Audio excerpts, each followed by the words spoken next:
আজকে আমরা আলোচনা করব ফিগার অফ স্পিচ নিয়ে। আগে জানা দরকার ফিগার অফ স্পিচ আমরা কেন পড়ব। যারা ইংরেজি সাহিত্যকে একটু ভালোভাবে পড়তে চাও, উপভোগ করতে চাও এবং যারা সামনে অ্যাডমিশন পরীক্ষা দিবে তাদের জন্য এই ফিগার অফ স্পিচটি অত্যন্ত গুরুত্বপূর্ণ। তো আমরা প্রথমেই জেনে নিই ফিগার অফ স্পিচ আসলে কি।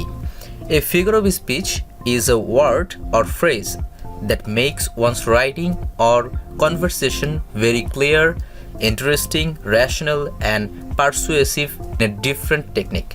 অর্থাৎ ফিগার অফ স্পিচ হচ্ছে কিছু ওয়ার্ড এবং ফ্রেজের সমষ্টি যেগুলো একজনের লেখা কিংবা বক্তব্যকে সুনির্দিষ্ট এবং স্পষ্ট করে, আকর্ষণীয় করে, যৌক্তিক এবং বিশ্বাসযোগ্য করে তোলে।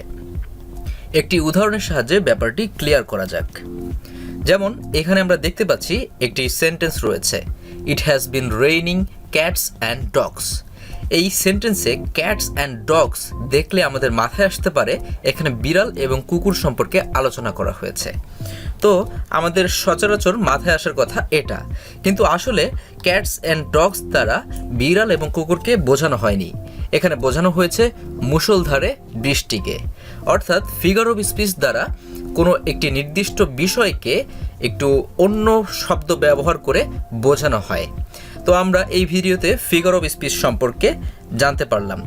অনেক ধরনের ফিগার অফ স্পিচ রয়েছে, তো সবচেয়ে গুরুত্বপূর্ণ অ্যাডমিশনের জন্য যেই ফিগার অফ স্পিচগুলো তোমাদের জানতে হবে সেগুলো হচ্ছে simile, metaphor, oxymoron, personification, hyperbole, irony, paradox, ইমাজারি, alliteration এবং ইউফেমিজম।